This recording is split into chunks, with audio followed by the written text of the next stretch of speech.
See your team play? Come and dine with us and watch it live at Boardman, Canfield, or Cortland. Or staying at home, we'll deliver right to your door. That's Kokus Pizza. We serve it hot. Let's pause at all this. Woo! Good Scooter on the phone, you bird brain. What do you do, backflips? You jump up there in a silly suit? What do you do? Yo, bam! I want you to play that.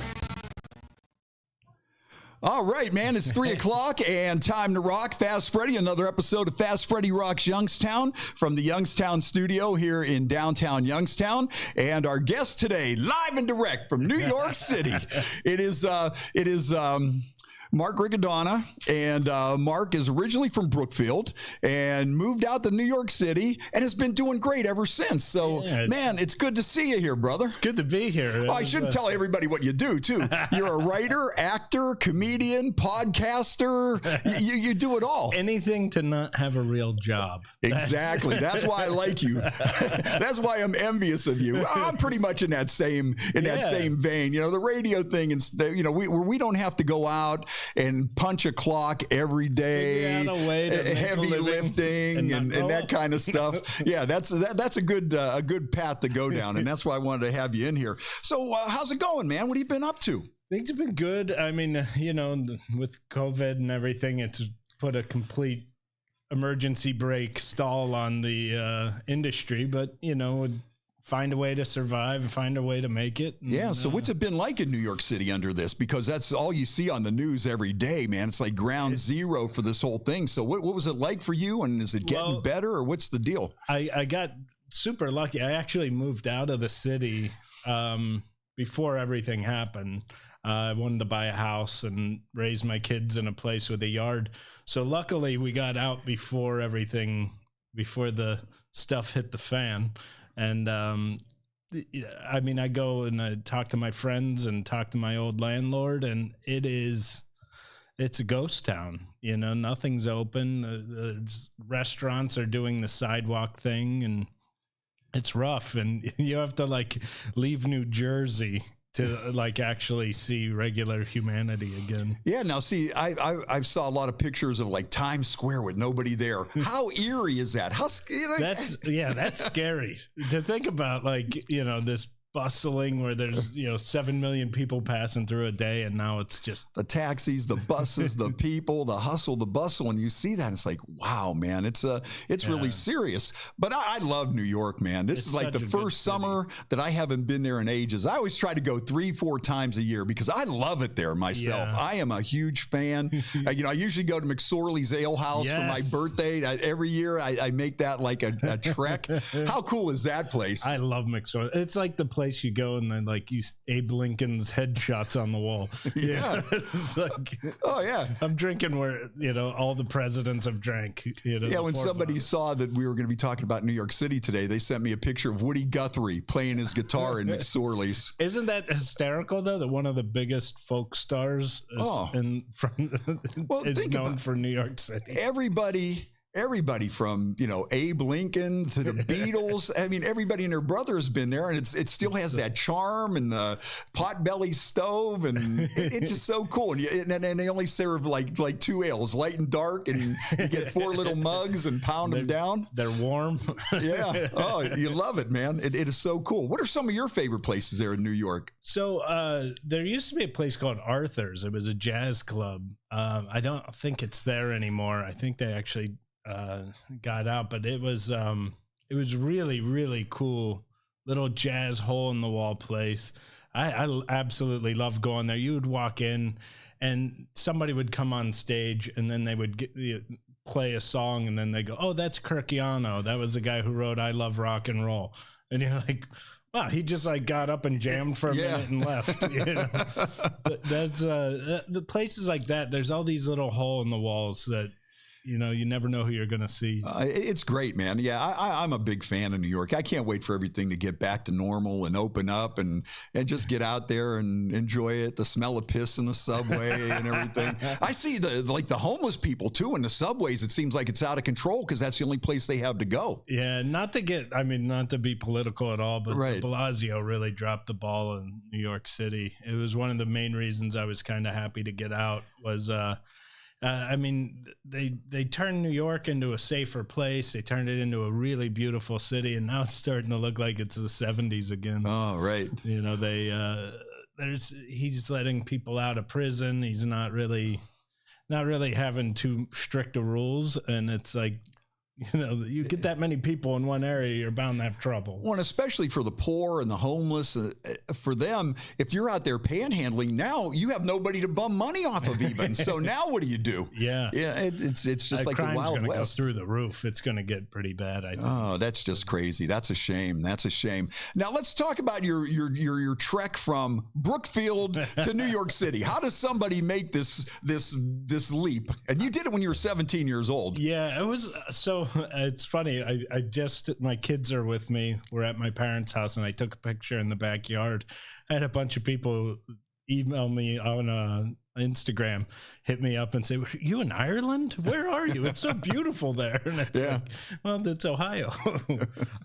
Yeah, I went to high school in Brookfield, and I'm so happy that I grew up here. I'm so happy that I'm lucky. Like just walking in here, you walk into this beautiful building and you think you're going to hear music, and they're blasting ELO in the lobby. They're playing Bon Jovi. I'm like, this is home, you know? Right. But I had great teachers and great coaches growing up.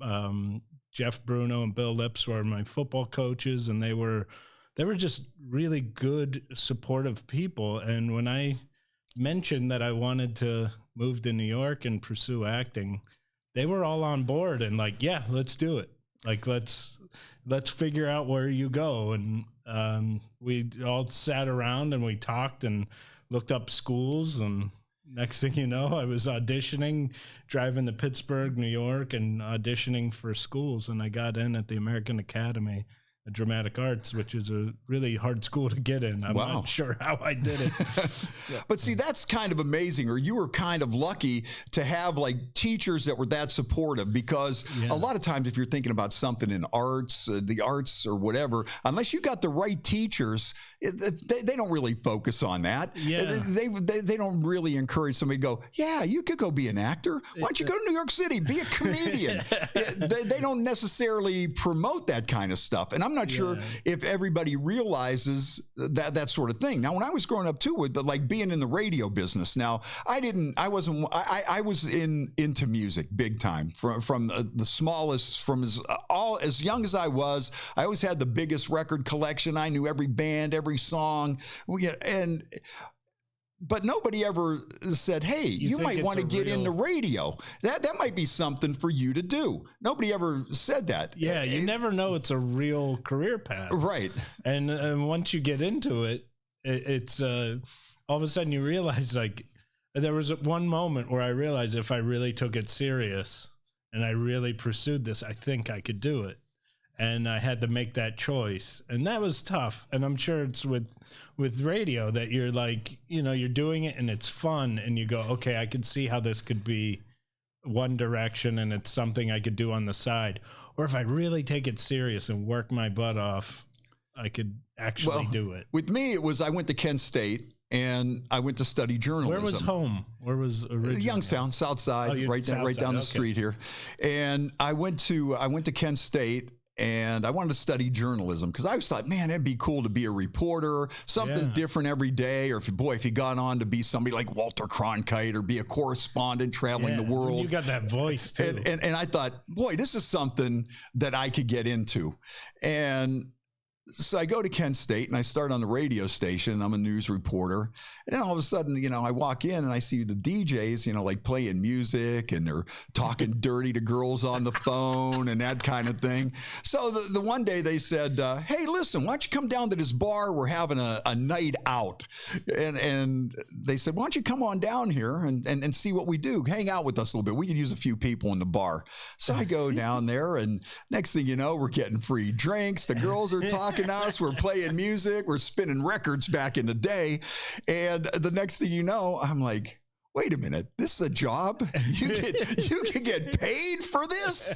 Wait a minute here. Where was I on this whole thing? And that's how I got into it from there. But, awesome. You know, you would think that even back then, I think I had some creative writing skills, and nobody really, no teachers really picked up on that and says, hey, listen, you could maybe, use this for writing bits and things later. Yeah. It came along, but nobody says, hey, listen, you know what? That's a pretty funny thing you wrote. We'd write parodies about these kids in class or whatever, and write stupid stories about them and turn them into characters or whatever.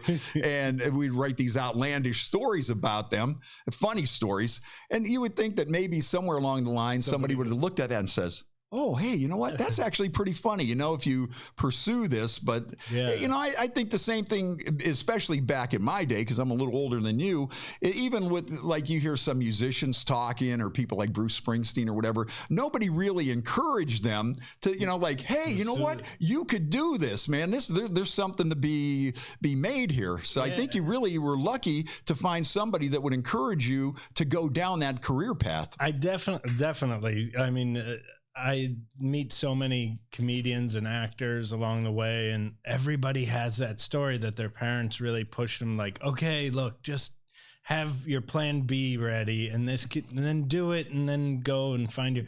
When I decided I wanted to do this, my parents and teachers and stuff, they were all just like, just do it. Just go for it. And even when I moved and I was moving into New York, I thought, I'm going to get kicked out of this school. I have no business being here. Right. I'm just some hick from Brookfield.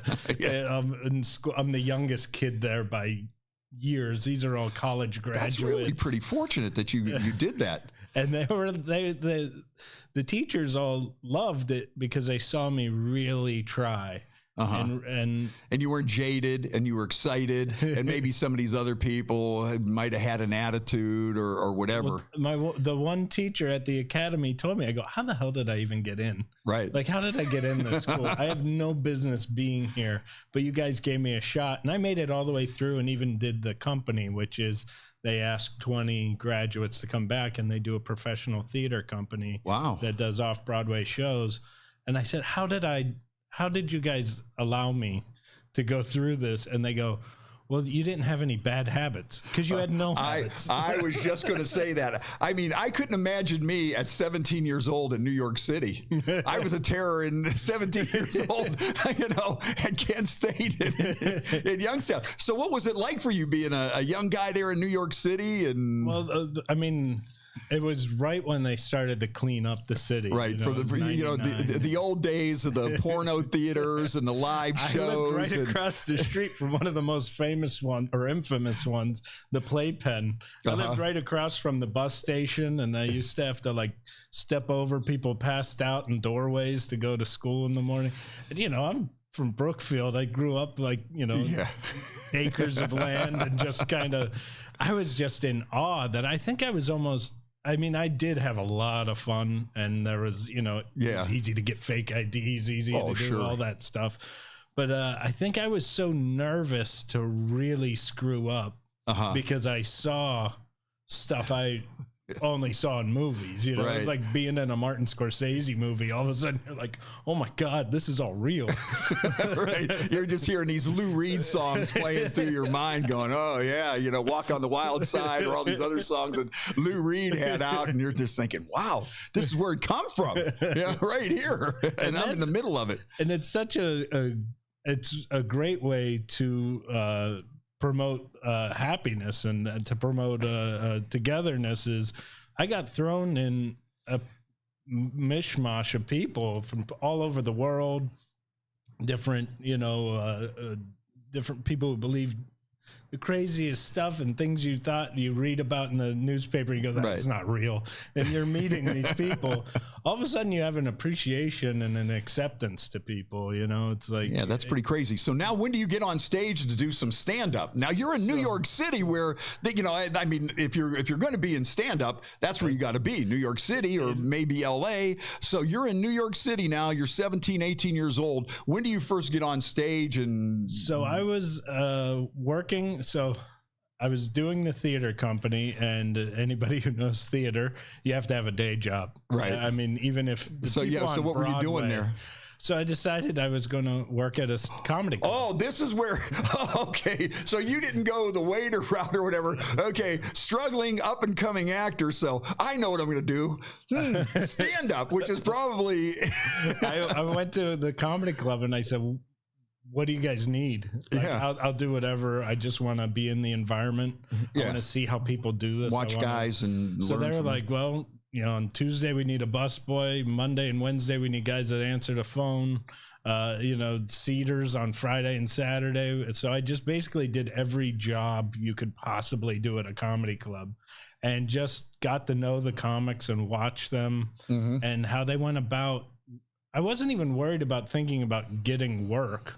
I just wanted to know, how did they do this? Like, how do you sit and write material and then present it on stage? And you watch these guys come in, and huge stars, like guys like Chris Rock and Robin Williams. You see them come in night after night and slowly change things in their act and then do it on television as a perfect act. And it was so inspiring. It was also scary, because you're going like, I could never do that. I could never do that. It's like being a bat boy in your first game you're doing is the World Series. Right, It was right. like, I'm watching these monsters just go up and just knock it out of the park left and right. And I got nervous to do it, but I just loved being around comedy. I loved being around the comedians, and they were so accepting to me because they saw that I was just taking it all in. And then I was maybe 19 years old, and I was writing every night. I'd go home from the club, or I'd go out to a bar around the corner after work, and I would just sit and write and write and write. And finally, I had a moment where actually he's a Pittsburgh comic. His name's Eddie Ift. Oh, yeah. And Eddie, he knew I was hungry. He didn't know how hungry, but he goes, hey, this comic's late. Why don't you go up? And he said it to the manager, and the manager goes, he doesn't even do comedy. He goes, yeah, but I bet he's good. I bet he'd be funny, knowing I wanted to do it. Yeah. And they gave me a shot, and I played coy and I played shy and was like, well, I don't know. I won't even know what to say. You're kind of hustling him a little bit. Yeah. Then meanwhile, I've been writing for like a year straight. So I went up, and I don't necessarily think I was funny, but I think I had so much enthusiasm that the audience was just rooting for me. Right. Like, this kid just is so excited to be there. Yeah. And so you had all that enthusiasm. The first time I went up went great. And I was like, oh, this is awesome. That was easy. And then I easier than I bombed for thought. 6 months. Boy, that was easy. Okay, got that out of the way, and here we go. Now, who were some of the comedians that? Now were you? Did you talk to guys like Robin Williams and Chris Rock? And what was that? Because I was a door guy. I would seat people and take their money, and when the comics come in, I would time them and do all that stuff. I was kind of like a manager of the showroom. Oh, okay. I got to hang out with everybody from Seinfeld to Robin Williams to, even like Louis C.K. used to come in and just ask for guest spots. He wasn't even like a paid spot. He would just come in and just like, you think I can get up and do like 5? And like, yeah, it probably should be fine. We could probably squeeze you in, not knowing he was going to become this famous comic. So like, what were some of these guys like though when you were working with them? You have any like really outrageous stories about any of these guys, or one that really sticks in your mind, or was it one of these things where these guys are always here and it's almost like I'm working here and these guys are my coworkers? So what's weird is, most of the guys who came in that were the bigger names, the Chris Rocks and Seinfelds and guys like that, they would come in and they were just very professional, very, very polite, and not too crazy. There's a guy named Rick Overton, and he came in, and when I met him, it was him, another guy, Bobcat Goldthwait, and another guy, Paul Provenzo, that all three of them, when I met them, there's something clicked in me that was like, wow, these guys work the way I want to work. And they were really just inspiring to watch. And, but as far as like crazy, like, there was always like, the occasional comic would get blacked out drunk. There was one time, I don't know if you know who Rich Voss is. I've heard of the name. I would have to. He was on stage, and who came in, it was Chris Rock, Seinfeld, John Lovitz, David Spade, and Kevin Nealon all together. All walked in together. They were getting ready to do something for Saturday Night Live. And Voss is on stage, and I light him to get off stage, and he was only on stage for like 5 minutes. Yeah, so he's getting pissed. Like, hey, man, how dare you cut into my time here? And he keeps going, so I keep flashing the light. So he finally turns to the crowd, and he goes, just so you know, they're giving me the light, which means I have to get off stage. I'm the most famous comic you're going to see here tonight. And, you know, whoever they're lighting me for, like, and he was getting really pissed off. And then the MC walked up, and Rich was walking off stage, and he just goes, ladies and gentlemen, Jerry Seinfeld. And all of a sudden, Voss just turns with this look like, oh, what the? But they had a contest too. They all went up and saw who would get the biggest applause. Funny enough, John Lovitz did. Really? Out of all of those people I named, John Lovitz ended up getting the biggest. Now that's applause. pretty wild to be a part of that. And there you are, and you're working there, and he's I mean, that's like almost like the Mount Rushmore of comedy. It was. I mean, and it was all the time. These great comics would just come through the doors, and you know, I got to say that 75% of the time they were just nice, good people, had a good time. Every once in a while, you'd get a jerk. I realized it was the guys who didn't make it who are the jerks. Isn't that something? Yeah. I think that kind of plays into it. I think there's really something in that, because I think in the long run, you have that attitude, it wears on people. You might get away with it here and there, but then after a while, it's like, that guy's an asshole, man. I'm not dealing with him, you know? Yeah. And then, but I've even noticed that with like rock bands and stuff. You know, I've met Kiss and Don Henley and AC/DC and just Robert Plant and, all these guys. And you know what? They were all just like as nice as could be. It was, guys like Robert Plant. You would think that maybe Robert Plant would come in and go, hey, I'm Robert Plant. But he was just like, hey, you know. It's the guys who can have an attitude don't. Yeah. Same with Kiss. You know, you would think, Gene Simmons, Paul Stanley, you might think that those guys might. We had them at the old Magic Twanger years ago, and we did a meet and greet. Oh, wow. And I'll tell you what, they were two of the nicest guys that you would ever imagine. They came to the radio station when we still had the little brick building out on Webb Road. You remember that? Yep. And they come out there, and they're doing an interview with Casey, and then we did that lunch and everything, and it was like, they were just like regular guys joking with everybody, and of course grabbing some ass here and there, Gene and them, and they're just going on, and then on top of that, say it was like an invite only. You had to win tickets through the radio station or whatever to get in there. But then at the end, there was a bunch of fans waiting outside. Them guys went out there, took pictures with everybody, shook everybody's hands, signed autographs for everybody that was out there. And it was just so cool. Same with Joe Walsh, man. We had Joe Walsh at the Record Connection in Niles a few years back. Oh my God. He did an in-store. Could you imagine that? He'd come back to play Packard Music Hall because he was doing a little solo tour. And since that's like where he really started playing at these places back in the day, early in his career, and he wanted to get back out, and he definitely wanted to play Warren. And he had talked to Dave Grohl because, when Dave did the record store day there, when the Foo Fighters actually played for 150 people in the Record Connection. Dave's another guy. There's another guy that's just like, no attitude, no nothing. And, here's Joe Walsh sitting in this little record store signing albums. And made sure everybody got a picture. And then when it was over, I mean, there was still a line, and, a lot of these guys, I'm sure you've seen it on these meet and greets and stuff. 2:00, we got to go. Joe looked out there. He told us, road manager, he goes, how many people are out there? He goes, there's still some out there. He goes, yeah, we're staying. Just waited and everything. And you're thinking, man, this is Joe Walsh. This is Dave Grohl. These guys could, as a matter of fact, when we did Dave Grohl Alley, your brother was working out at the airport. Yeah. And we weren't sure if Dave was going to show up. There was some speculation. Nobody really knew for sure. There was nothing cast in stone that he was going to be there for the ribbon cutting. Next thing you know, my phone rings at your brother. He goes, he just landed. He's on his way. I'm like, oh, man. And the next thing you know, here he comes, man, right down Market Street, and just him and his dad and his uncle, and they get out of the car and they just come walking over there, and that was that. And talking about musicians, I started working with a lot with this comedian Craig Gass and another one Don Jameson. Yeah, and they're rock and rollers, you know, from the Stern Show and that metal show on VH1. Right, and they knew I like hard rock and they know I like metal. So just the nicest guys. They have all the connections in the world. I got to sit on stage with Ozzy Osbourne. I got to sit and meet Alice in Chains and all these bands that I listened to growing up. Right. And then when they would introduce me to them, and you know, backstage, I go, "Hey, he's a buddy of ours. He's a comic. His name's Mark. He's a big fan." And they would all, "You do stand-up comedy?" And meanwhile, I'm sitting there going like, "You play music? Yeah.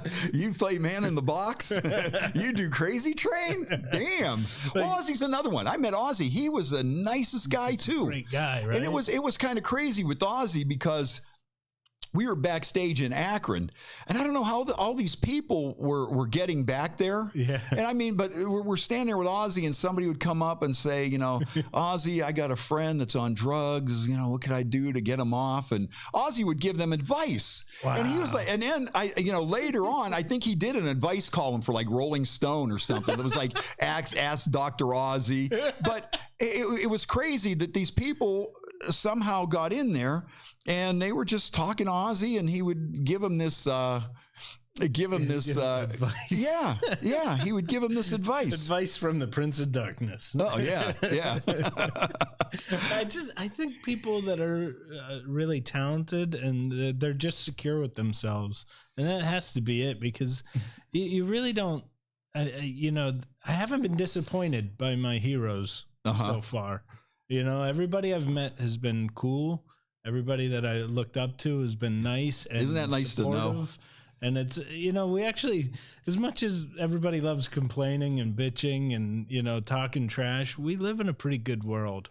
I think so. I really do. I think sometimes we just get overwhelmed by social media, and that's one of my pet peeves. I think there's so much negativity out there, and it just seems like it's overwhelming, and especially on an election. Oh yeah, I mean it's crazy. Hey, listen, if anybody wants to give us a buzz here this afternoon, 330-595-1600. 330-595-1600. I see Tammy King is giving us a wave. Now, Tammy was a former guest on the Jerry Springer Show. No way. And, hey, Tammy, you know what? If you're listening, why don't you call in and give us this whole rundown here about your guest appearance on the Jerry Springer Show. 330-595-1600. Now, see, you're going to New York City and making it big and working on these TV shows and this and that and the other thing. All I was trying to do was get on Jerry Springer, and I was a failure at that.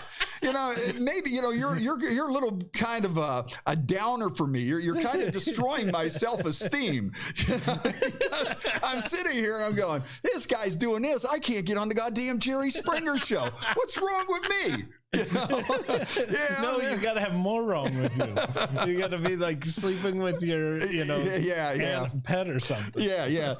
So, Tammy, if you're listening, give us a call here if you're still on with us. 330-595-1600. 330-595-1600. Tammy earned her Jerry beads, and it was just a crazy story on how she got on the show, and her son was on there twice before. And it's so Tammy, if you're still listening, call me, because I would like to talk about your experience with the Jerry Springer Show. We did a watch party when she was on, and she was showing her tits on the show, and I think she did it at the bar too. We didn't have any Jerry beads, but whenever I think of that whole thing, I think of that song, Rodney Carrington, "Don't Look Now, Mama's Got Her Boobs Out." And it's like, don't look now, Mama's got her boobs out. She's showing everybody in town, and that's what Tammy was. 330-595-1600. Tammy, if you're still tuned in, I would like for you to share our story with Jerry Springer, with your appearance on the Jerry Springer show. So, okay, so you're a big metal fan, so I guess that explains some of the music that your brother plays in his bands, you know. So, you know, when you guys are growing up, do you share a lot of music and that sort of thing? Did you influence him? So the two of us kind of liked all the same stuff. We played all the same sports, but we were always a little different. Like he played guitar, I played drums. He played, and you know, he was like an outfielder, and I was a catcher. He was, you know, a wide receiver and a running back. I was a lineman. So it's like we did all the same stuff. Just, but there's a little bit of difference in there. So it wasn't enough to be like angry competitive, but we both were influenced by we had older cousins. So, I mean, as a little kid, there's actually stories of me in my diapers drawing fake chest hair on and looking at the 1984 album cover by Van Halen, right? Posing in the mirror, thinking I was David Lee Roth. Could you jump up and do a split like Dave used to do? Some would fall out of my diaper if I did, but yeah, we were always in the classic rock and metal, and right. I really enjoyed. I enjoyed music, and it didn't have to be metal. Anything where talented people were playing, I just got into it, you know? And I really love watching live music. Me too. Probably my favorite thing to do. Oh, absolutely. If you had a choice to go see live music or a sporting event, which would you do? Because that's a tough one. Boy, now that's a tough one for me. You know, live music, yes, but the sporting event, I like that too. Yeah, you know, that's a good question there. That's a good one. Like if you have to pick one, I don't know what I'd pick. Well, it all depends. It maybe if it was just like the Tribe playing on a Tuesday night against, you know, the Kansas City Royals again for the 18th time, or you know, if it's Bruce Springsteen at the Cube, then I'm probably going to go with that. Yeah, but I love them both. See, that's the thing. But I think I lean a little bit towards music. If there was really a good show, I would love to go see it. We had a friend. It was me, my old roommate, and this is when I was probably like 21, 22. And we took the manager of the comedy club we worked at. He'd never seen Bruce Springsteen live. We took him to the Meadowlands in Jersey. Oh, get the hell out. Now I'm really jealous. Now I really don't like you.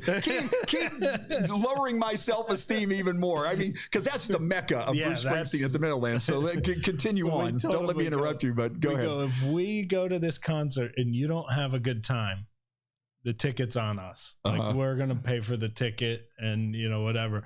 But if you have a good time, you have to give us off another day because we're going to get really drunk at the concert. Right. We had the best time. And now whenever Bruce Springsteen does anything, we get a text message from our old manager from, you know, the 2001. Hey, Bruce got a new album coming out. Hey, did you see this video or whatever? Became the biggest fan overnight just seeing him live. Yeah, so what's the Bruce Meadowland experience? Because that's the mecca. That's like Well, what's crazy is he'll sell out like 15 shows and he plays, and it's like he's intimate with every single person in that giant stadium, and literally giant stadium. You're right. But he it's so intimate and so like you can tell he feels at home, and it's amazing. I've seen him in Pittsburgh. I've seen him in New York twice. Yeah. I saw him in Jersey once. I saw him in South Jersey. Well, I guess seeing him in New York, you're actually seeing him in Jersey. Right. I saw him in South Jersey once too. Yeah. It's just probably my best one for seeing Bruce and the closest of going to the Meadowlands when he was on the Devils and Dust tour and he was playing solo and he played in Atlantic City and he played in whatever that hall is there right on the boardwalk. City Hall, and to me, that was the greatest Bruce Springsteen experience because, first of all, it was him solo. And now you had the casino comp and a lot of people tickets. So they're like, hey, where's the big black guy with the sax? This is bullshit, you know? Sure hope they play Dancing in the Dark, you know? And you could see like the high rollers that were comped, you know, they're walking out of the show. And I'm just sitting there going, man, this is the best show.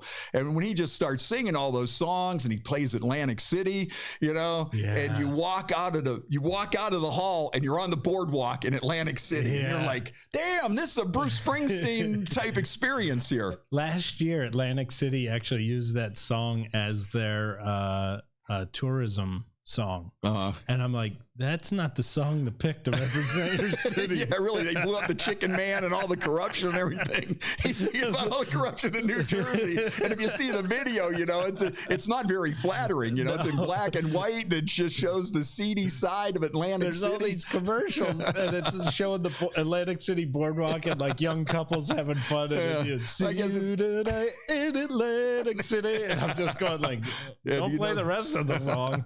Well, that's like when people were using some of these politicians. I think it even goes back as far as maybe Reagan, when they were using Born in the USA for like a rally song. It's like, I don't know if you folks listen to that one close enough. Read the lyrics real quick because you might not want that one. Well, that's like the other day when they snuck in Fortunate Son when Trump come out, you know, which is about, of course, privileged people not going to Vietnam. And they played it when he come out, you know, nobody, they were just oblivious to what was going on. They're cheering. They didn't care. No, that's some crazy stuff. I had a super Youngstown experience in Atlantic City. I was playing at the Borgata and I was so excited. But the cool thing about when you play at the Borgata is they pay you for the full week, no matter how many shows you do. But you never do a show on Friday because most of the time there's a big event happening. So, you know, Friday's off.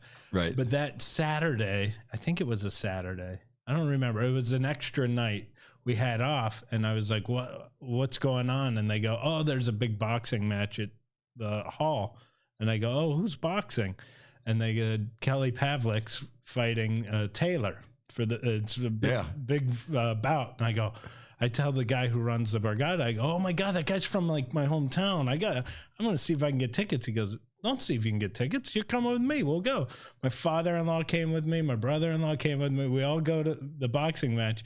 And as we're walking up the boardwalk, I look over and I go, it's so crazy. This guy's from my hometown. I'll probably be like the only guy there from my hometown. As soon as we walk in, they're talking about, they were busing people in from Youngstown. I was like, yeah, I'm going to see friends. Oh, yeah. As a matter of fact, I think at that one, they like drank Atlantic City dry that day. At least that was the rumor. They came back to Youngstown that they drank Atlantic City dry. It was like a record beer drinking night for Atlantic City. I believe it. And then I think after that, I think Kelly and his dad forgot the check in the Kelly and his old man. They forgot the check in the hotel room. And as soon as the match was over, we went back to the Borgata to go have some drinks and hang out. As soon as I walk into the Borgata, Lennox Lewis and Boom Mancini are sitting at the B bar. And I was like, okay, it's also from my hometown. I was lucky. I was doing a thing for General Electric about brain damage in sports and with post-traumatic stress disorder. It was a documentary. You have that, or you were narrating it? I was narrating. Oh, okay, you were like you didn't have the starring role or anything in there. The brain damage part, yes, but it's not diagnosed. Unofficial. I got to interview Boom Mancini, and I got to interview Mickey Ward and a bunch of great boxers, but I started talking to Boom. He knew my brother. I'm like, I'm the one that got in show business, but I'm not the famous Riccadonna. Yeah, I kind of think so, at least around here anyways. Most of my like when I first moved to New York, people would go, my mom's a barber, and when my mom would be cutting hair, they go, what are the boys up to? Yeah. And she'd always go like, well, one's up in New York and he's pursuing acting, and the other one, and they go, go, "Oh, what's Mark doing?" They all just assumed that was Ronnie. Yeah.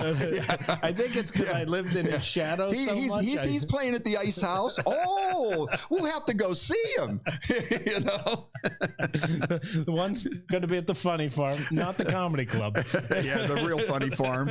As we continue on with the brain damage survey here. So now to get to this point, I mean, you must have had a lot of perseverance and dedication, and I mean, was it tough? I mean, you had to have a lot of rejection along the way, and so how, what does it take to get to that level? What do you have to do to get there? So I guess the good thing is having a great support system from, even coming home, just running into you or running in the, like, everybody's so supportive and everybody's so excited, for me. And it really helps ease that pain that you get when it's constant rejection, being told, you're not fat enough, you're too fat, you're this, that you get these notes from your agents and from, whatever, and you just have no idea what to do. But I had enough people in my life that were supportive, and I even, you hear, Youngstown's a small, big city. Right. Somebody says something horrible about you, you hear it. Yeah. Yeah. It comes back to you. Sure. And I felt like I was supported so much from my friends and family, and it helped me deal with it. And especially with stand-up, I always had this philosophy that it was like, if I go somewhere and they give me a little bit of a hard time, I just move to the next thing. And I just, okay, you don't like what I do, I'm just going to go to this place until I find a place that does like what I do. Right. So I just tried to maintain that blinders on of just, where can I go to be creative? Where can I go to work? And, a lot of guys will dwell and they sit and dwell. I got to get in the Comedy Cellar. I got to play this club. I got to play this club. And they just keep bouncing their head off a wall. And I saw a lot of comics and actors that are insanely more talented than me give up because they had the rejection problem. And I just kept moving. It's as long as I keep moving and I keep doing something creative every day, I feel good. And so it's, I might not be as famous as, I think I would love to be, or as rich as I want to be, but you're doing what you like to do, and you're involved with all these people. Like, you might not be Seinfeld, but for what you're doing, it's still, you don't necessarily have to be Bruce Springsteen or Howard Stern to get enjoyment and fulfillment out of what you do. And I'm slowly learning as I'm getting older, and I'm actually working on a side podcast that I have a bunch of stuff already recorded.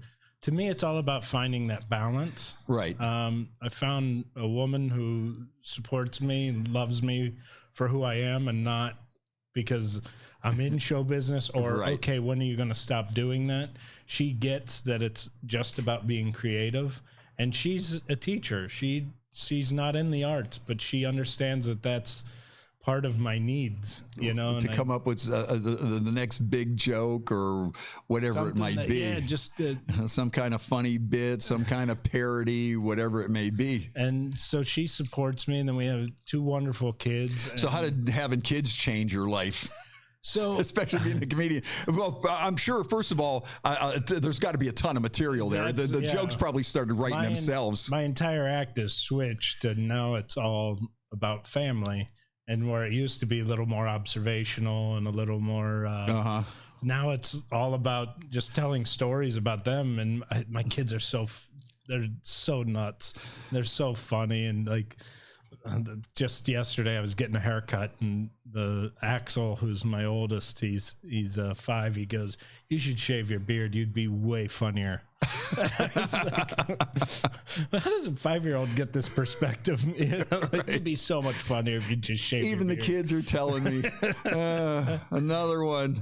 And it's finding that balance of enjoying being with them when I'm with them, and enjoy working when I'm working, and trying not to dwell, like when I'm on the road, missing them really bad, and not when I'm home, wishing I was working. Yeah. It's just enjoy where I am when I'm there. See, I get that. I would get that too. You know, I would be like, oh, I don't want to go do another gig.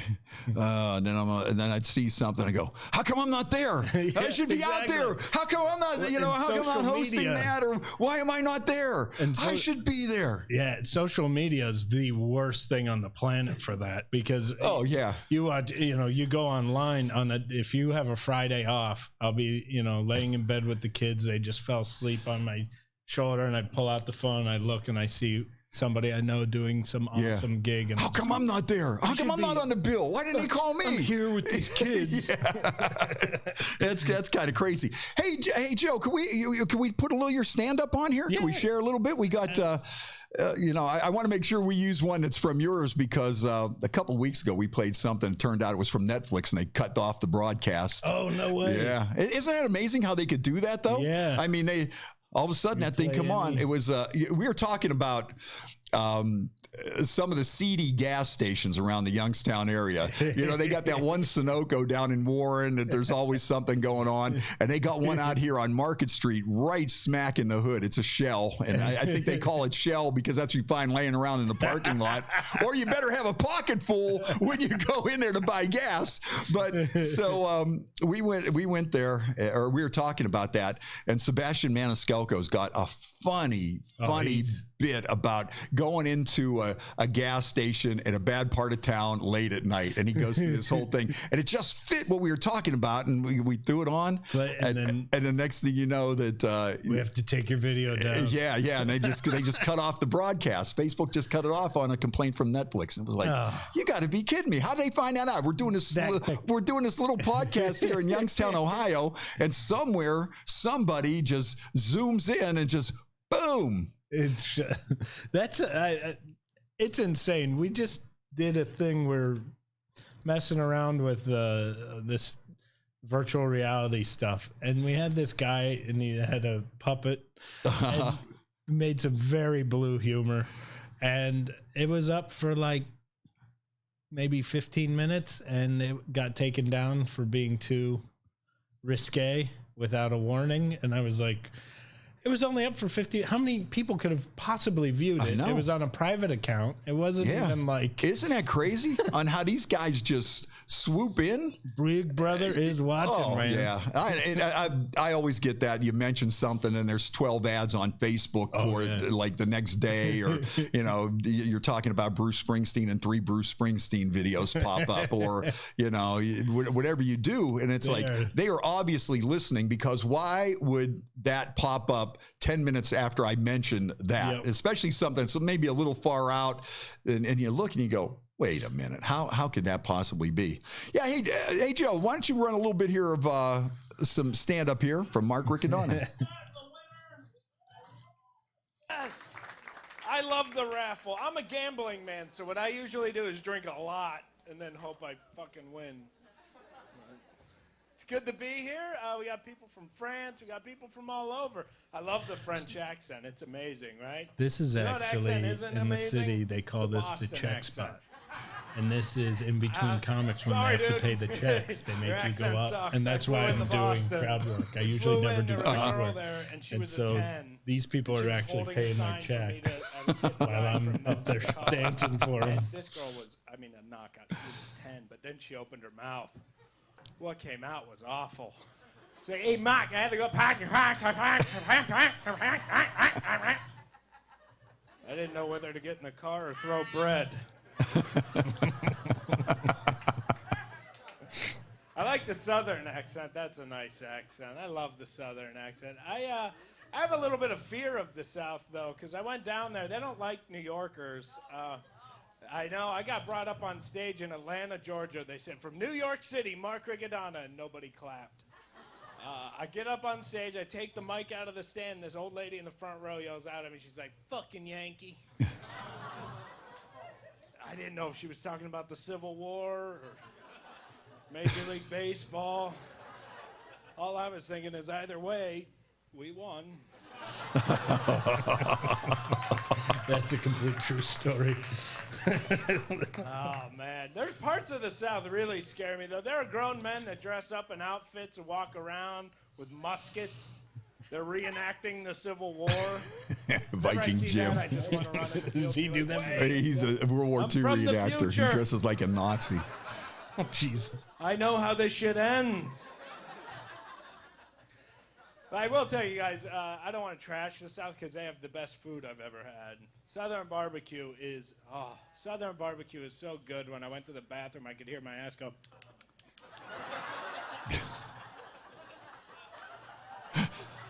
It's good barbecue. I am married to a girl from Philadelphia. Yeah. Philly girls?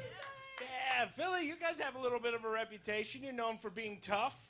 My wife uses the word dude. That bothers me as a guy in bed. You never want to hear, ooh, that feels good, dude. I forgot I even had that bit. I got to bring that back into the act.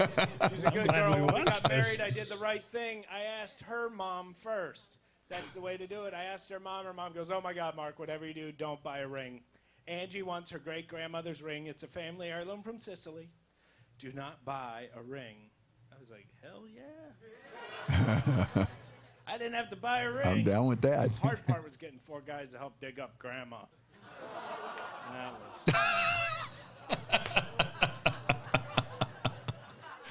was a tough one. Angie and I do not have children. I want a son. I'd really love to have a son. If I have a son, I'm naming the first one after my father's father, calling him Grandpa. Wouldn't that be a great name for a kid? I show up to a Little League game drunk. Come on, Grandpa, wake up! Joke aside, I do want to name my first kid after my grandfather. My grandfather was amazing. He told me I could do anything I want with my life. And I had this teacher in high school who said I couldn't. She failed me senior year because I wrote a paper called the Shadow Report. Now, the Shadow Report is where you follow the person who has a job you want for the rest of your life. You write a paper. She failed me because I followed my grandfather, and according to her, retirement isn't a job. But I looked at it like this. My grandfather woke up whenever he wanted. He watched TV. He drank beer. And on Friday, got a check in the mail. Go, I want to do that shit. Because you can't, Mark, no such job. I ran into her a year ago. She's like, what are you doing with your life? I go, I'm a comedian. I travel all over the world. I wake up whenever I want. I watch TV. I drink beer, and I get paid. Guess I won, bitch. Okay, your foot's back on. Save that, though. Dreams come. Oh, man, that's some good stuff there. Mark Riccadonna is our guest here today. Writer, actor, stand-up comedian, podcaster, you name it, man. He does it all, and he started out in Brookfield. He's from Brookfield, went out to New York City, and has been pursuing his dream ever since. How about sports? I know you mentioned the Yankees in there. Okay, you're a hometown fan. Are you? You're not a Yankees fan, are you? I'm not. I did like the Yankees when I was little. When I was little, I used to love the Yankees because just the Babe Ruth, Mickey Mantle, right? Like the legendary Yankees. So like I always liked Joe DiMaggio and Lou Gehrig. But what's crazy? So I was a Yankees fan, moved to New York City, and so you think like that's where I'm going to really blossom and love the Yankees. Yeah. My grandparents were Indian fans. So every time I came home, they would be watching the Indians game.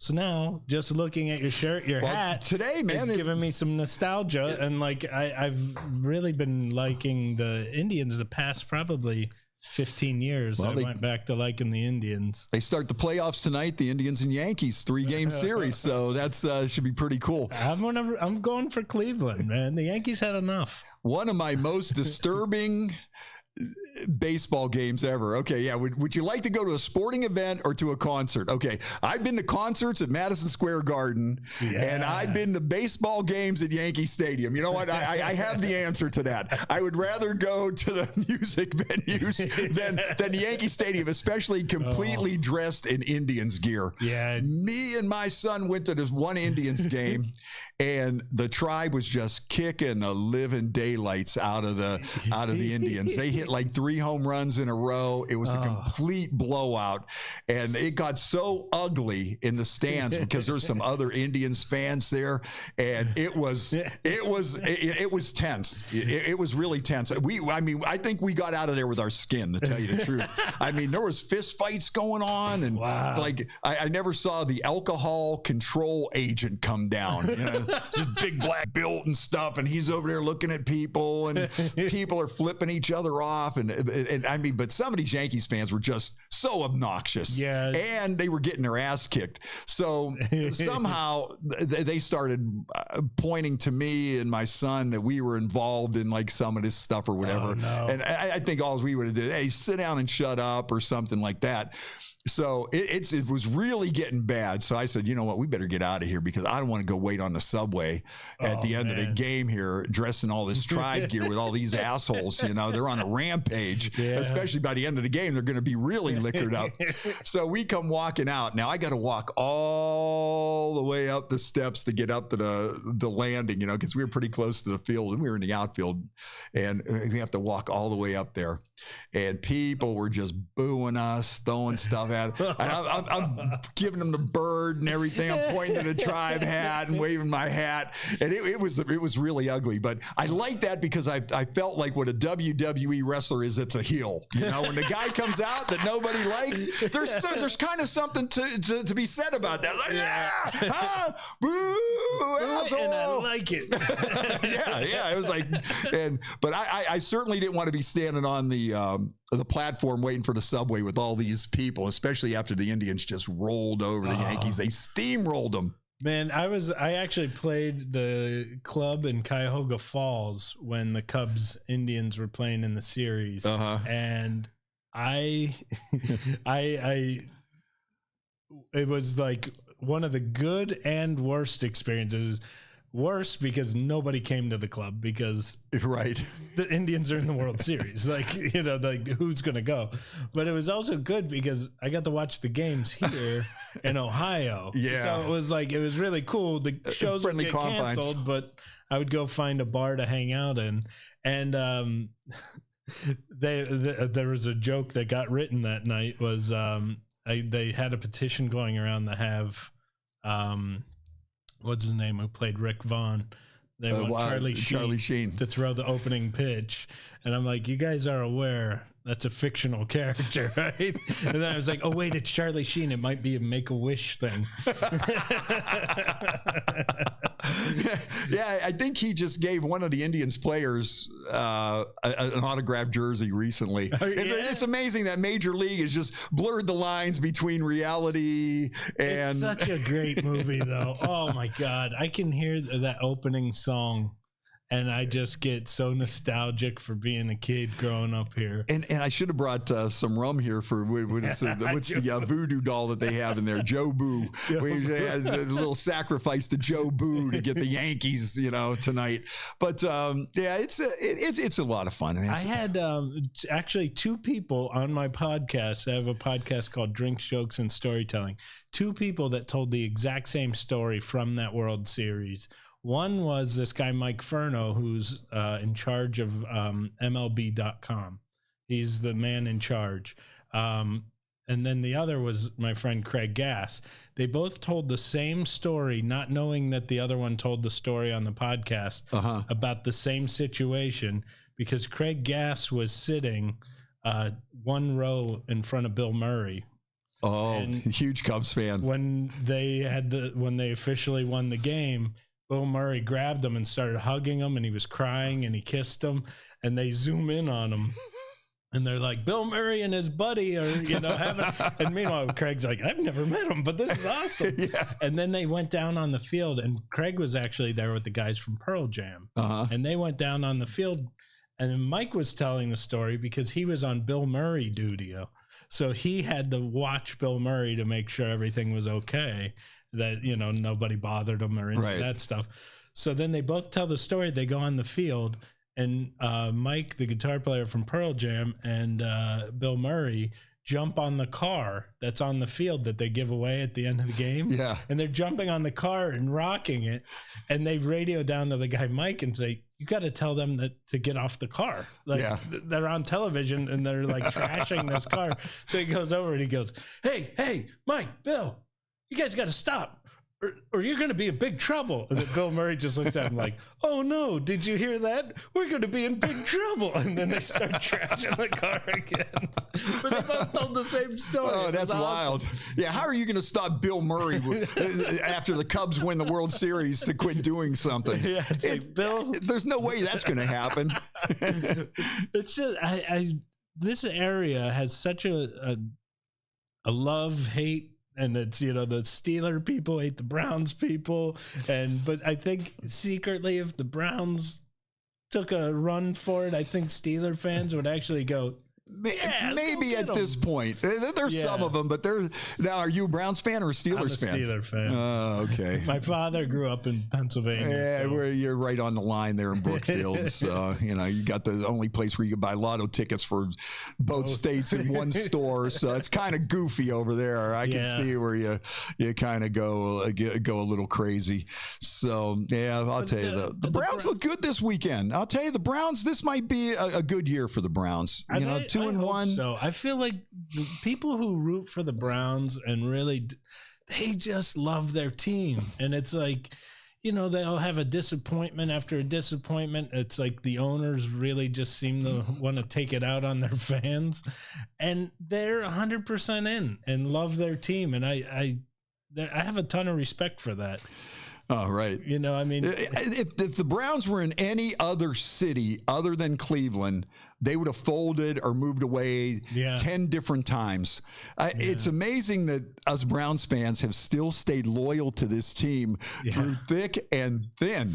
You look at the Patriot fans. They've been spoiled for how long? Oh, yeah. If even during the season, if the Patriots went 5-5, they would burn the stadium down. They would be, we're not even finishing our season. Oh, same with the Steelers. I've seen some games where, like, when they were losing in the third quarter and they were getting blown out, maybe even by, the Patriots, everybody got up and left. You would not see nearly as many Steelers fans around if they went, if they went from 1999, if they went almost 20 years without a winning season practically, you wouldn't have any fans. It's just as stupid people here in Cleveland, but it's a loyalty. And it is really cool. And the Indians had a long streak. Oh yeah. And then they came around, they started winning and doing well, and it's you want to root for them. It seems like the Browns, though. Like I always say, guys, ladies, if you're looking for a spouse,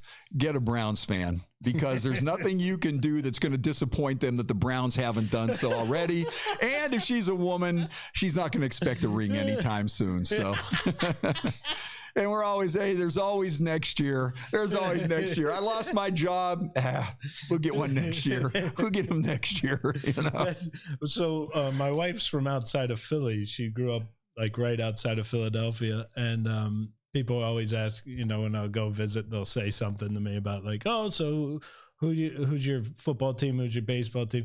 And they always ask about basketball. I go, I grew up close to Pittsburgh. We don't have basketball. Well, you guys are from Philly. You don't either. That's another thing we always talk about is people from Youngstown in our area, since we're right there on the borderline. You got a lot of what I call cross dressers. I was almost going to, you'll see somebody wearing a Pittsburgh Penguins hat and an Indians jersey and a Steelers jacket and then like a Cavaliers whatever, and it's like, guys, make up your mind. Pick a side. I honest to God never was an Indians fan until my grandparents passed away, and then it just reminds me of them. So I just now I love the Indians. But that's good. Well, I'm hoping they beat New York this week. They seem to be peaking at the right time. Although, this whole sports season was so messed up because of the COVID. I really think you need the preseason and play the whole season to get you really into it. We didn't get to know the team. Right. It started in July or what, and then all of a sudden it's like, okay, we have nothing. It takes that whole season to get you rolling and get you in the groove, and the ups and downs, winning streaks, losing streaks. This guy's hot, this guy's hurt. It really now I see it more is that it really takes that long period of time for you to get into the team. Yeah. It takes everybody to get on the same page. Like the Stanley Cup, they just had the Stanley Cup Finals yesterday, and I don't think anybody even gave a damn. Didn't know. I didn't know. The Lightning beat Dallas, and there's another reason I wouldn't know. Yeah, you know, I didn't even know both teams had. It's almost like it never even happened. Yeah. Where before, if you were hockey fans, everybody would have been into it, and you know, they were following their teams all year, and then following the other guys that they hate, and you just didn't get that this year. It's such a strategy to try to keep your guys healthy. Oh, yeah. And that's all gone. We had on our podcast a NASCAR driver, and NASCAR was the first sport back. Right. So we had this guy, Brendan Poole, come on, and he was going to talk to us about the first time, you know, getting back into a real car, and they had to get tested before they were even allowed in. There were no fans in the stadium. But I mean, I guess though, as a NASCAR driver, it's like, can't really hear the fans, right?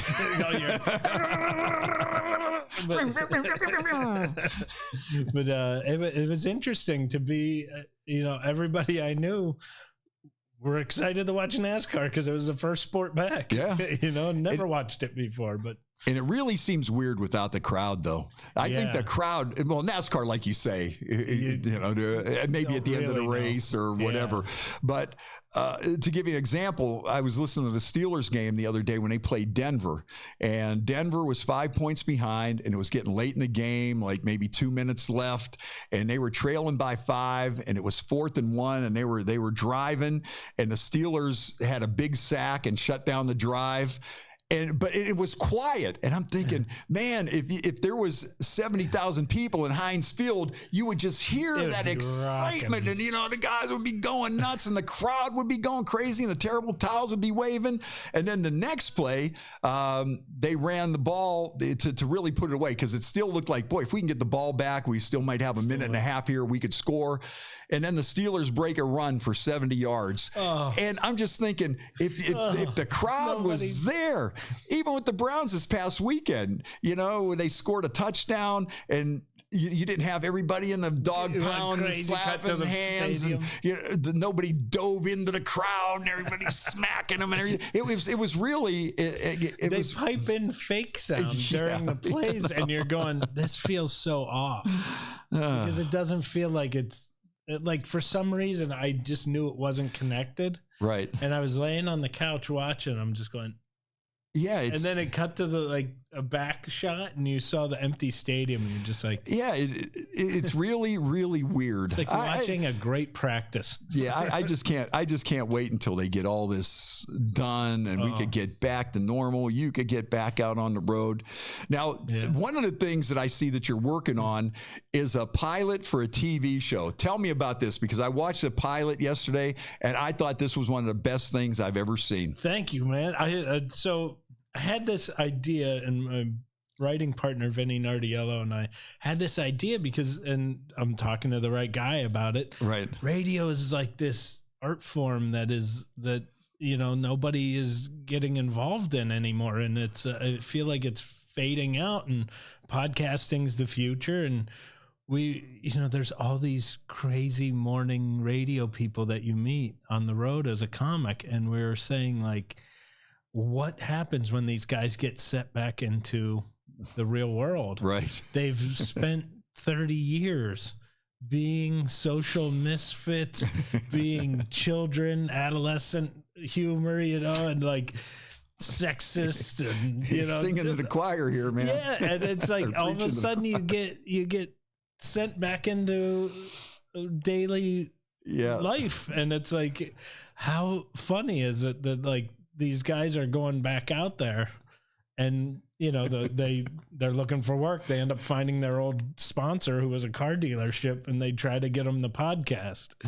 And we had such a fun time writing it, and such a fun time on set. We had, I mean, the cast in that pilot was amazing. We had Paul Provenza and Rick Overton, Tom Cotter from America's Got Talent, John Fugel sang.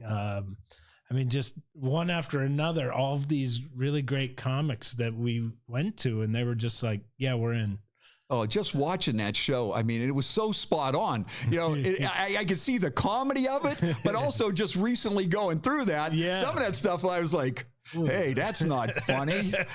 Yeah, You know, I mean, well, there's a few scenes in there where, well, look, I'm sitting here doing a podcast right now. Yeah. You know, going to some of my car buddies and hoping I get a sponsor. Yep. It's such a it's a tragedy that that radio isn't being, you know, listened to anymore, because everybody's doing everything online and digital, and it has to be kind of what they felt when television came out. Right. You know, all these radio stars. Oh, yeah. Going, wait, what? Like, we spent a lifetime creating this cool thing, and now you're gonna go watch TV. But the show's so funny. It shows these two guys that had the zany morning show, and then you had a black guy interviewing them. And there's one scene in there that I thought was really funny when they were talking about what's politically correct now.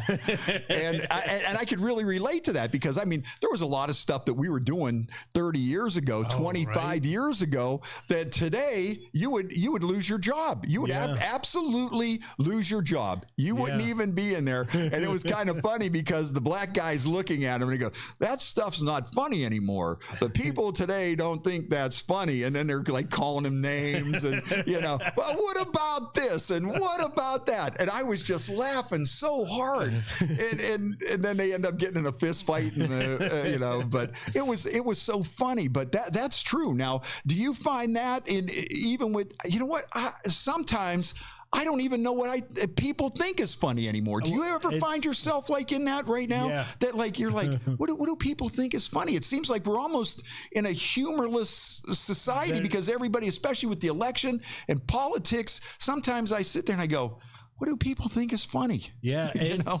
We're in such a bad spot right now, because things are getting better, but it's also really hard because people want rules on comedy. And that's the cool thing about comedy, is there's no rules, and you can kind of do anything. And it's kind of like, well, then does that mean intent is what matters? So you can say the most blue off the wall thing, but if your intent is positive, that means you can get away with it. See, that's what I always thought, and I still think that, is what is the intent? And you should be able to tell that. Now, if you're like some kind of hick racist and you're just out there shooting stuff off, but I mean, if you make an observation, and that's one of the big things about comedy, if you make an observation and come up with a funny slant on it, then what's the big deal? I'm not attacking you because of whatever. I'm not attacking you because you're gay. I'm not attacking you because you're black, but maybe you saw a gay couple do something and it was just as funny if a straight couple did something else. If you're talking about maybe you're at the grocery store and you see something funny. Okay. Well, that, you know, you should be, it's such a weird line, because I don't know the right answer.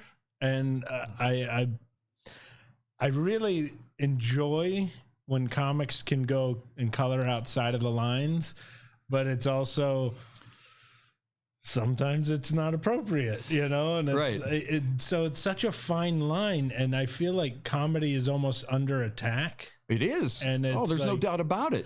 You think about, I don't even know the right thing to do. You know what I mean? Because you tiptoe on any subject. Yeah, and it should be balls out. Yeah. You know, that's why I would love to see if George Carlin was alive today. You got your George Carlin shirt on. I listen to George Carlin. I was listening to him today. That is one of my favorites. And then if you want to go back even further, if you go to Lenny Bruce, or Bill Hicks was another guy. Yeah. Bill Hicks didn't give a damn about anything. But it was humor. It wasn't like, I'm coming out here to attack you. And it seems like we have lost our sense of humor. You know, you can't say you saw a black guy doing something funny. And maybe, honestly, it would be funny because it was a black guy doing it. Yeah. Like, I was out fishing the other day, and there was these two black guys sitting there, and I mean, just the way they were talking and the stuff that they were saying, it was hilarious. And you know what? And if I would repeat it to you or something, I'm not out there because the guy was black, but because they were black and what they were saying added to the story. Yeah. Maybe because somebody is gay and they did something, it wouldn't be as funny as if it was two straight people. But the fact that it's the reality. And I think if it's based in reality and there's no intent or no malice, absence of malice, then, but I don't know where comedy's going. It's in a bad spot. And I mean, and the other, something I've noticed, and this is, of course, you know, I'm saying this and who knows, somebody might be offended by it or pissed off about it, but you go and they have these things where they have television networks putting together a showcase because they want to make the next star, and they'll name all the things because it's the diversity thing, and they name all the things you can be, but they never mention funny. Yeah. They never mention funny. And it's like, we're showcasing, you know, the LGBTQ community, the black community, the female community, the Asian community, and they never say funny community. They never, nothing is judged off of funny. Now it's judged off of, does it fit in a category where we can like check off boxes to feel good about ourselves instead of why can't it just be, you know what, funny. And that kind of actually to me goes against what they're trying to say. If everybody's equal and stuff, then why you're making them not just be equal, funny. Right? If something is funny, it's funny. Yeah. And you know, I mean, if you can't take a joke, and I think that's one of the biggest problems that we have right now. And then on top of it, all the comedy places are shut down. You're not having an outlet for stand-up. Nobody's releasing any albums or specials or anything where you're going to go film it, you know, and you need that audience for comedy. Yeah. Oh God, I've done so many of these Zoom shows. Yeah. They're painful. They're painful because it's like you tell a joke and then you see the little Brady Bunch screen, people going, yeah. Well, they have, you know, down here at the Youngstown studio, they've been doing some comedy shows on Friday night. And you could see some of the guys, especially the up and coming guys, they kind of struggle because they're telling their jokes and they're not getting a response. And their initial reaction, I've noticed on some of them was like, oh, well, I guess nobody gets that. Let's move on. One of those kind of deals where it's like, that was funny. I laughed. I was watching it. I laughed, but you're not getting that automatic feedback. And I think laughter feeds laughter. Yeah, the Zoom shows, I think the artist has to treat it as a monologue. Right. And not even think about, like, if somebody's going to laugh. They just have to, like, here's my jokes. Yep. And I'm going to tell them to you. It's no different if we're sitting here and we say something that's funny. And if you laugh, okay, because you laughed, you got it. And that's why I was watching those guys and their timing was so off because they weren't getting the laugh, the pause, and you could just see that they were kind of hurting a little bit to get that across. And that's the timing's important and the reaction. It really threw off. And then when I got to do live shows, because they're doing these outdoor shows, and there's some clubs that are open, but they're like taking huge losses because they're, you know, not able to fill the rooms like they used to. Right. And you get back out there and you remember, oh yeah, this is fun. Yeah. This is actually really fun. I enjoy doing this. Now, you were talking about like you played in Cuyahoga Falls and the World Series is on, nobody shows up. Now, what is it like for the bust when you're out there as a stand-up comic? Because I have seen it a million times between Mojo's, the Funny Farm. Sometimes you promote these shows, and and oh my God, you know how does that affect you? Are you used to it? Is that like the ups and downs of, because I know some people that have a following and they're funny, but then all of a sudden, man, you know, 20 people show up, and then I feel bad. Things is when I come home and it's a bust. Like if I come home and I'm going to do a show and I haven't been home for a while, I'm so excited, and it's going to be, and then you get a million emails like, oh dude, we're coming next time. Next time we'll be there. It's like, it really, it does. There's a little gut punch when that happens. But, you know, for the most part, you understand that, you know, I mean, how many times you got to take the ups and downs. Every single time I get booked in San Antonio, the Spurs are in a championship, and it's like, it was like 2 or 3 years in a row I went down, and it was like Miami's playing San Antonio in NBA finals, and it's like, good luck, you know, like, book me in your town when you need your team to be in the Super Bowl or World Series, because I seem to always be there. But I notice you can always tell a really good comedian, a real pro. Sometimes them guys, if there's 10 people in there, the show was funnier than when it was packed. It's almost like you're on a mission. It's like, you know what? You're here. You have to treat it as these people came. Yeah. Be mad at the people outside. Go get them and yell at them. Like open the door and scream at people. Oh yeah. But I hate when comics take it out on the audience. Yeah. And I hate when they take it out if they think it's a bad crowd. It's not a bad crowd. You didn't figure out how to unlock them. You didn't figure it out. You lost the safe crack. You didn't, crack the safe. Any crowd, I mean, of course there are, circumstances where you're, most of the time you just got to figure out the crowd. One of the scariest things that happened to me is I got seen at a showcase during a comedy festival and got a phone call from Disney Cruise Lines. And they said, we want to book you. And I go, I don't think you want to book me. I'm not the right guy. And I was almost fighting them on it. And they go, no, what we saw is great. Can you do that for an hour? I go, well, yeah, but like I've never considered myself a clean comic. Right. Like I'm not dirty, but I grew up in a house where swearing wasn't an offense. It wasn't like you're going to be grounded for right. Get your mouth washed out with soap. My brother and I talk however we're talking, and it just happens.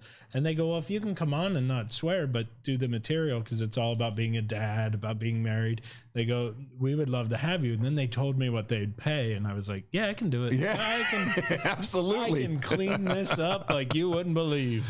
But I had to go out and do 3 different half hours on the same boat, and then switch boats and then do the same 3, so it's 3 different half hours, no repeating jokes. Yeah. And I was so scared, and I knew all my material was able to be clean. Right. The problem is I might throw an F word in here or whatever. Just with being natural. Just talking to people.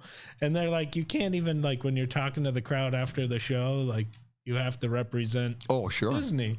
And I was like, oh, this is going to be so hard. And I made it through, and I did 2 weeks, and they gave me this huge, beautiful contract that was going to make my year, and COVID hit. Oh man. So I got, basically a phone call saying, here's 70 grand that's not coming to you. Wow. That much money to be on a cruise ship. I mean, it was, months of work, but it was like, absolutely. But they pay so well. And it was like, I can't believe I'm going to do this, because I never thought of doing cruise ships, right? Especially Disney, and then when I did it, and I was like, everything's first class, everything's amazing. I'm allowed to bring my family. Oh, wow. It's like, so basically it's paid vacations. Yeah. And I was so excited for it. And I'm actually, from November to February, I'm supposed to be out. Oh, man. Now that's a real bummer right there. My buddy Tom and I joke around. We said, we were comics and we wanted to have a little stability in our lives. So that's why we got into cruise ships. Right. Hey, let's get back to that TV show, the pilot of that TV show. There's another funny scene that I thought was hilarious is when the guy was living in the rental storage, the storage bin. But what really got me is all the stuff that you were pulling out of there, that whole storage bin and everything, that looked like my desk after 30 years when I had to move out. When I left the station, I had accumulated like vibrators and posters and just all this crazy stuff. It's still stacked up in my garage, and I'm looking at this thing and I'm going, wait a minute, they filmed that in my garage. Because they had all like the stupid t-shirts and kind of crazy posters and all that. And I was like, man, you guys really nailed that. I was surprised at some of the small things that, with my eye that you guys nailed. And from doing morning radio so much to promote shows, I've met so many guys like yourself that just had a ball for 30 years. And then all of a sudden they pulled the rug out from them. And it's like, you think about all the crazy stunts that you've pulled over the years. And countless. And just think of all that stuff. And I mean, I know you understand, but the listeners, like, you guys do crazy things to get listeners and to get them involved and excited. Oh, yeah. What was the one thing that they were talking about that they did that didn't go well? The shit. What was it? Every time they had a stunt, I don't know if you picked it up. The Paul Provenza's character always, it was for charity. Yeah. Every single thing. Like, we had a shagathon. It was, it raised money for pet adoption. They did now, have you ever did where it went too far like that, where in the pilot they called in a bomb threat to the competitor. Have you guys ever did anything like that? I always had a good sense of where the line was. We would take it to the line. We would take it, but for some people that's hard. I know we've had a couple people that worked at our station and stuff, but you want to push it. But I think that's what separates a lot of people is you got to know where that line is. Maybe cross it a little bit.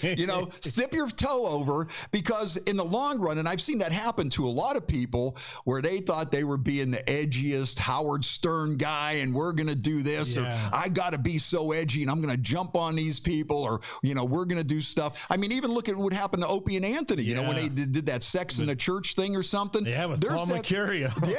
There's that line there. And I always thought that I had a fairly good view of that line. You know what it is? It's because you grew up around here, and no matter how bad the criminals are here, they still are afraid of other people's parents. Right. My dad used to say it all the time. He'd go, "It's so funny. Like, you'd see a kid from Brookfield breaking into a car, and you would walk out on the sidewalk, and all of a sudden they'd throw their cigarette down, like, 'Hey, Mr. Riccadonna, I'm not smoking.' You were breaking into a car." They don't want to get in trouble with other people's parents. I think that's where a lot of people, maybe at that moment, and it was like, oh, these guys are so off the hook. But I think in the long run, they didn't have that longevity, because sooner or later, you're going to run into that wrong spot. And I can think of a few people that I'm not going to mention or anything, but where I saw where it was like, okay, but people were on them for a while, they were the biggest thing. Oh man. But then all of a sudden you piss off this person. Now you're over here. Now you're over here. And how do you maintain that level how do you top when you do something that crazy? It was tough, but I mean, even a guy like Stern, or when you look at, even Opie and Anthony, when all that stuff was going strong, and what killed the whole thing is, believe it or not, it was Janet Jackson on the Super Bowl and that nip slip. Yeah. That's what really killed it, because then all of a sudden they had this decency on the airwaves, and they were, all of a sudden, it was they cranked up the fines to make it so outrageous, and the DJs would have to pay it, and they were threatening to pull everybody's licenses, even a fleeting expletive or whatever.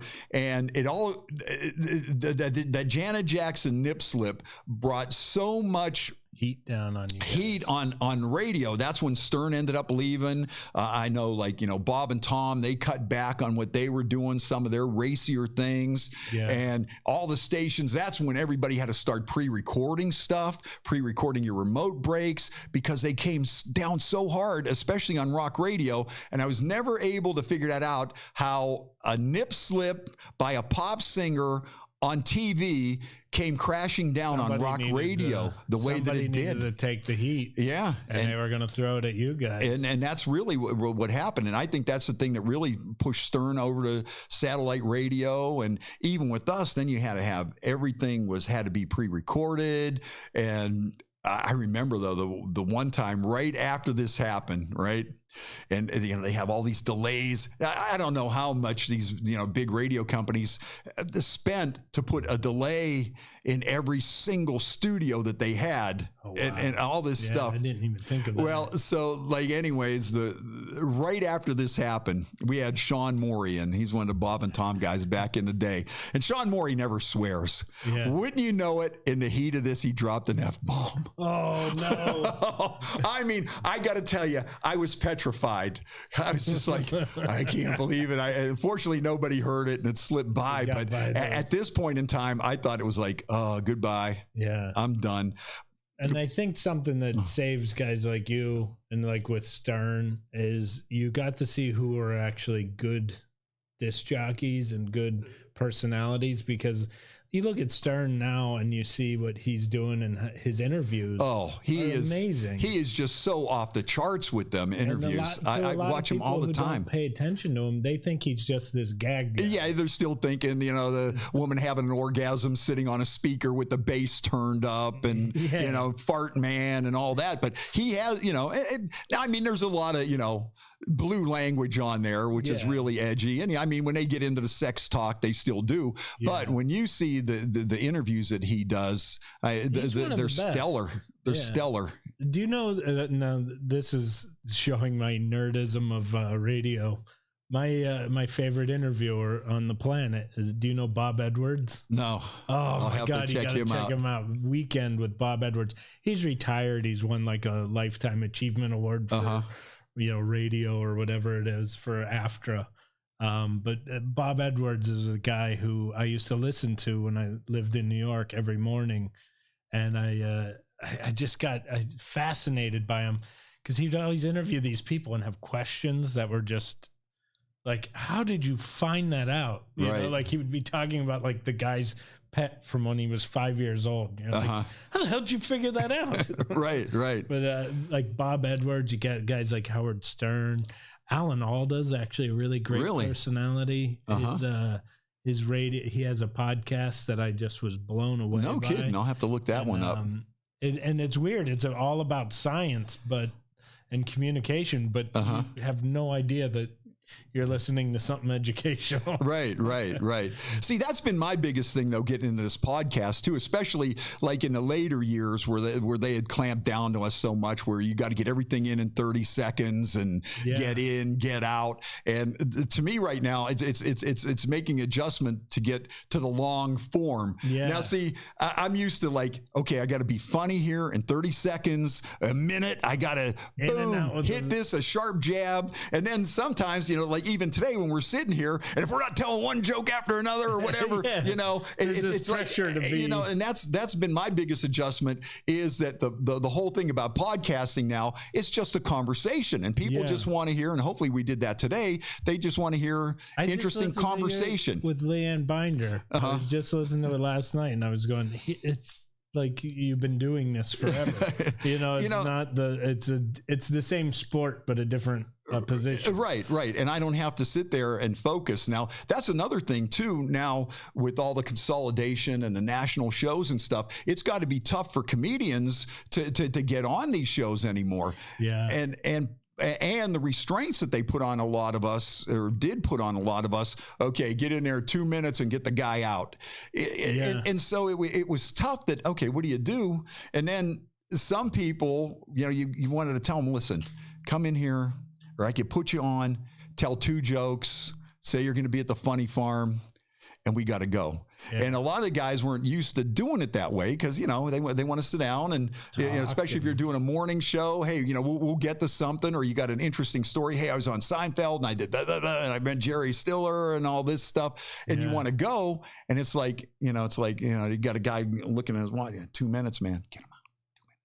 And that kind of stuff. Well, did you find it hard when you'd have the guys doing like a book tour or the movie tour, and they would just call in and they like had one break and they had to like plug their movie, pretend that pretend that it's like, oh yeah, the old Wolf. Right. So happy to see you again, Fred. Yeah.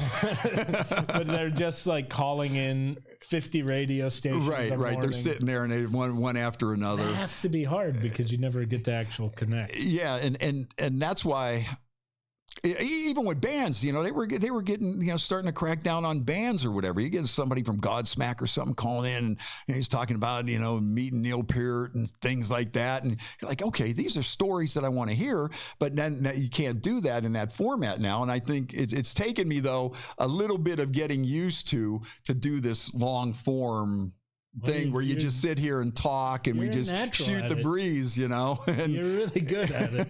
And it's taken a little bit of adjustment for me because I'm in a different mindset, Before I'm like, okay, if I come up with this story, I got to blast it, you know, I better, you know, but you know, that's also sharp writing skills too. Because, and I think you know that, you know, word economy is important too, a lot of times, you know. My buddy calls it get out the black highlighter. Oh, yeah. The Sharpie and take out everything that's not needed. You know, and I think that over the years that was something too that, you know, it got a more technical than like doing the crazy stuff and everything because, you know, they just, it's not there anymore. It's not something they do. It's not something they want to do. It's something they're not interested in.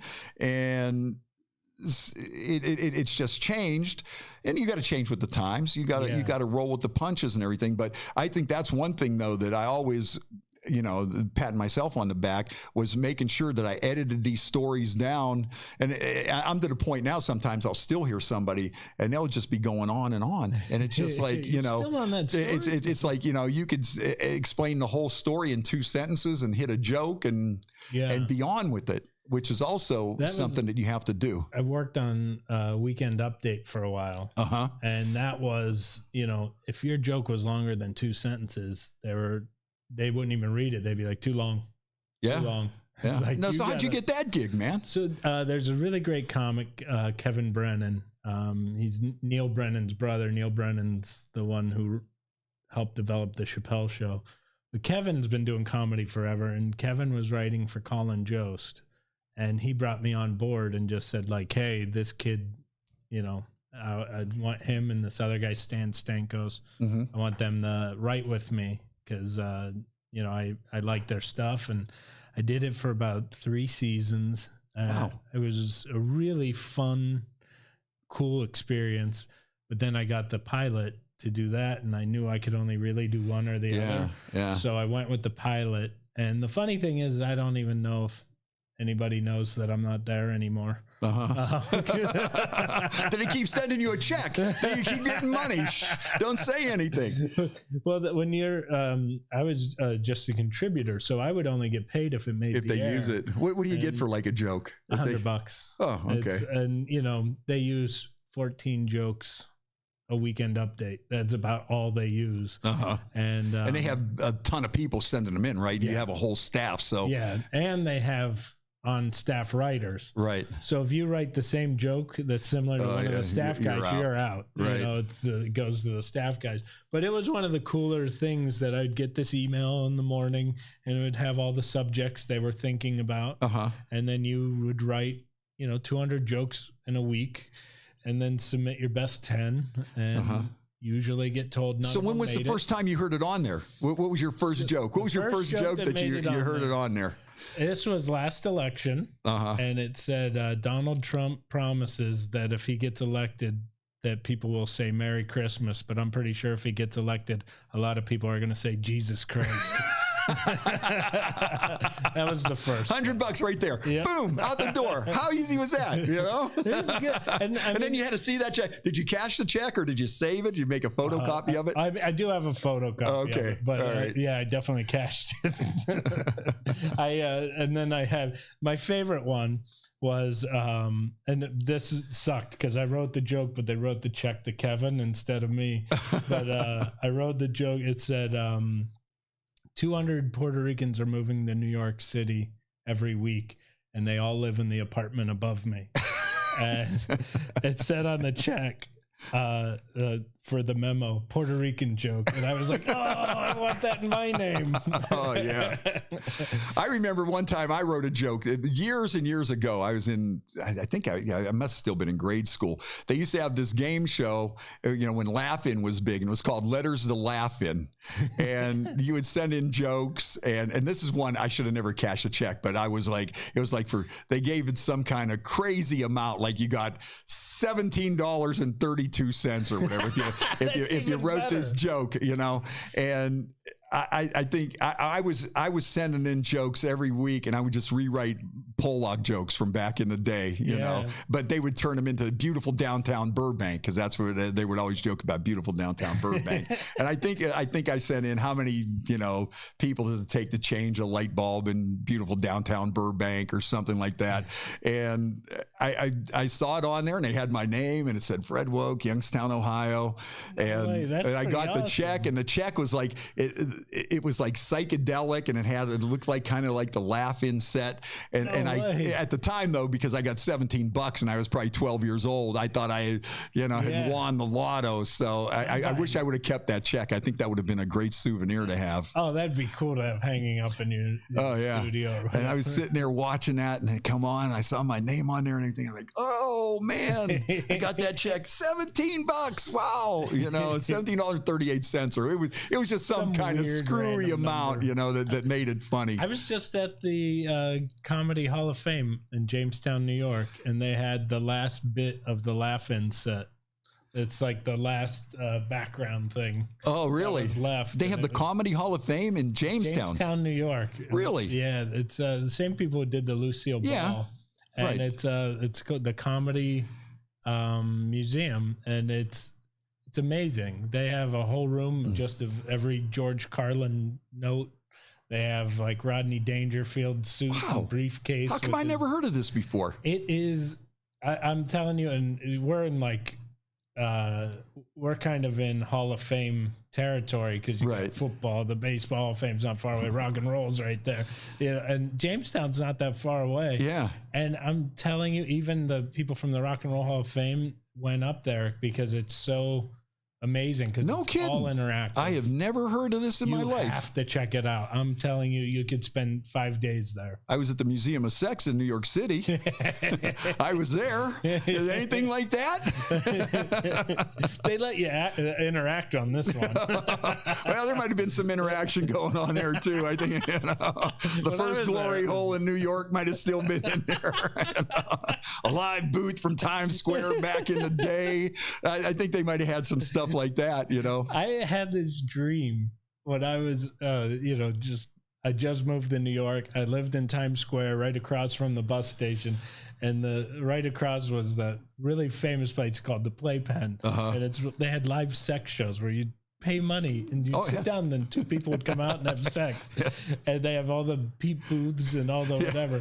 And I had this dream that if I ever had a comedy special, they would show like a bus pulling in that said Youngstown, Ohio. They would pull into the bus station, and it would just be like Midnight Cowboy, like the cowboy boots step off the bus, and I'm walking, and then all of a sudden I'm like, finally, I made it in the show business. And they show the sex room or whatever, and then some guy hands me a mop. They show me finally made it to show business. Squeegee. There you go. And then somebody goes, hey, you're on. And then I open the curtain, and I'm in Madison Square Garden doing jokes. I was like, that would be such a great opening. That would be hilarious.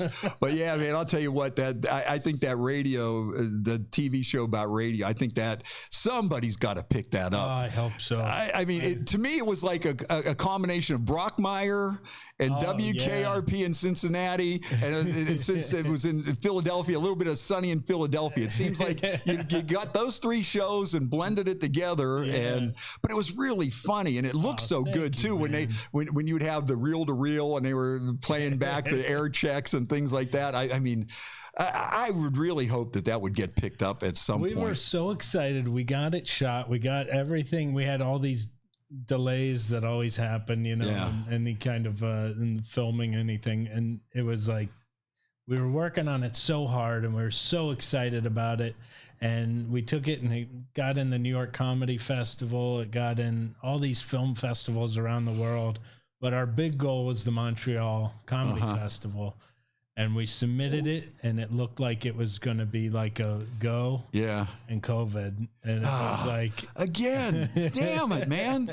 It just drives me up a wall. But I've always had an idea for a radio show, a sitcom about radio, because there's not really that many. WKRP kind of set the standard, but then you had Frasier, but that really wasn't about the radio. And you had, I think McLean Stevenson had one, I think at one one point called Hello, Larry. And there was that one radio. News radio. But I think they didn't really focus in on all the stuff, like these contests that go awry. And I mean, there's just so much. It's just so open. And, well, now with podcasts and stuff, it's not like it used to be. But even today, though, you know what? People still listen to the radio. They hop in the car. You don't want to get Spotify or whatever. You're going down to the store. Boom, you hit the radio. Give me a song, or you're going to work, and just hit it. I'm going. Yeah. Hey, did you like that? That was Matrix style.